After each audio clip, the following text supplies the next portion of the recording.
A very good morning, Orchidians. How are you all doing today? So this is a vibrant morning, and you're all awaited here. Do you know why you have assembled here? It's for the Youngestanis Conclave, and it's something great initiative. It's a great initiative by the TOS in recognizing innovative solutions around the world. And firstly, I would like to thank the distinguished principal and the distinguished director of TOS for having invited me here and giving me this privilege to address this vibrant gathering this morning in the presence of Mr. Bajaj, the stalwart of automobile industry, who rewrote the history of sports biking in India with his legendary Pulsar that has a global footprint. So I'm indeed very lucky to share this dais with him today. I'm also very blessed to be standing here in a school where Dr. Kalam, the epitome of wisdom and benevolence, had set his foot on 5 years ago.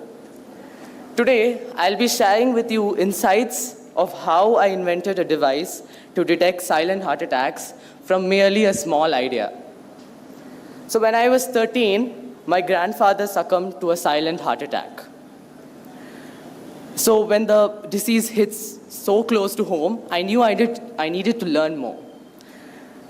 So I went online to find answers for this. So using the internet, I found a variety of statistics on heart attacks, and what I had found shocked me. So can we have the next slide, please? So over 85% of all heart attacks go unnoticed just because they cannot be diagnosed due to the lack of absolute symptoms. When someone has less than 2% chances of survival, that means less than two people out of every 100 has a chance of survival. Can we have the next slide, please? So why are we so bad at detecting silent heart attacks? The reason: today's current modern medicine is a 60-year-old technique, and it's non-proactive. But also, it's extremely expensive, costing roughly about rupees 5,000 for a TROP-T test and more than 1 lakh for a medical treatment post a heart attack, which is certainly not an option for low-income patients. In addition, a heart attack is a non-symptomatic disease. Your doctor would have to be ridiculously suspicious that you're prone to a heart attack to give you a blood test. And for example, when a patient is admitted to a hospital, for instance with a chest pain, doctors draw blood and test for a standard biomarker called troponin, which can indicate cardiac ischemia or oxygen deprivation in the cardiac muscle. However, a critical flaw in the blood test is that they are totally ineffective in the detection of silent heart attacks, which often occur with ambiguous symptoms, if any at all. In the case of diabetic patients, the associated nerve damage blocks out the chest pain that would otherwise prompt the patient to seek immediate medical attention. Because silent heart attacks are usually asymptomatic, patients don't have any complaints, and consequently, there's no reason to have this blood test. As a result, silent heart attacks commonly go unnoticed and until they cause a significant irreversible damage. Learning this, I knew there had to be a better way out. So I set up a scientific criteria as to what a sensor would have to essentially look like in order to effectively detect a heart attack several hours prior to an unlikely event. Can we have the next slide, please? So, the objective of the sensor that I wanted to construe must be inexpensive, rapid, simple, selective, and non-invasive, and most importantly, portable and wearable. The framework to my invention was the significant changes that the organ undergoes before a total failure, which will eventually result in a massive cardiac arrest. To be clear, the heart keeps on signaling out and sending out SOS impulses before completely failing. So I was wondering what the signal could be and how do I detect it. So this formed the basis of my invention. The signal with which the heart is reaching out to you is technically called a cardiac biomarker or a protein that's found at higher levels in your bloodstream on the onset of a cardiac ischemia. This sounds really straightforward, but it is anything but. So you see, you have all this healthy blood and liters of healthy blood, but you're looking for this tiny increase in this tiny amount of protein. So that's almost next to impossible.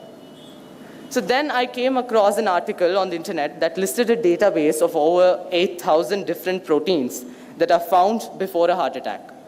Now I decided to go and make it my new mission to go through all these proteins and see which one could serve as an optimal biomarker for a non-invasive detection of these asymptomatic heart attacks. With two conditions in mind. One, it should be a process that incorporates self-diagnosis, and two, it must include early detection.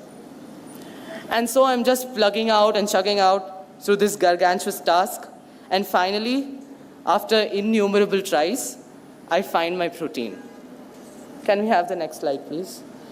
And the name of the protein that I located is called FABP3. And it's a protein that's found at levels close to 4 nanograms per ml in normal human beings. But on the onset of a cardiac ischemia, the levels of the protein keeps increasing abysmally. So that's the trigger point. So that's the signal that the heart is giving us. The key is that it is found in the earliest stages of a myocardial infarction or a cardiac arrest. So when someone has close to 100% chance of survival. So now that I'd found a reliable protein to detect, so I then shifted my actual focus to actually detecting that protein, and thus silent heart attacks. Now my breakthrough came in the most unlikely place for innovation, possibly the most unlikely place for innovation, my high school biology class, the absolute abhor or stifler of innovation.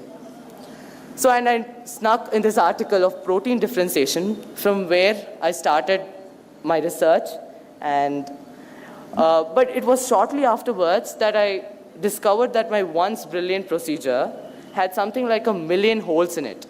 And over the course of 23 months, almost 23 months, I painstakingly filled each and every one of those holes. And the result, one small patch type sensor that costs rupees 900 and works 24/7. Can we have the next slide, please? So this is the patch. This is the patch type sensor.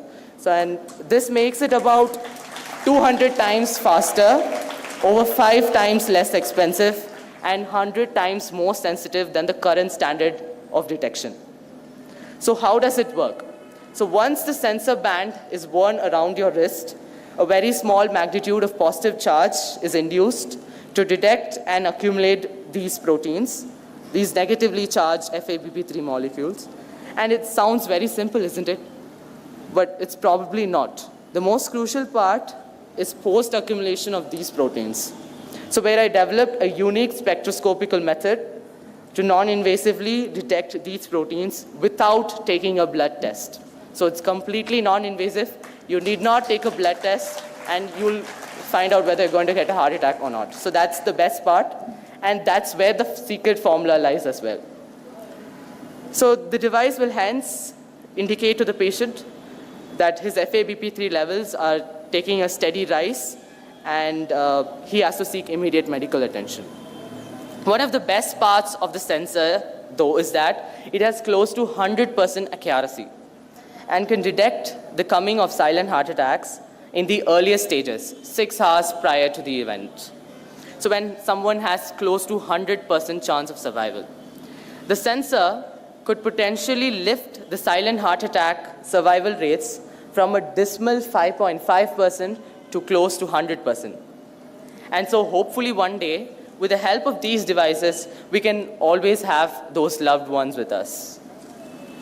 And now to give you a brief idea about the current status of development of this device, I have a global patent pending for this device in 6 countries, including India.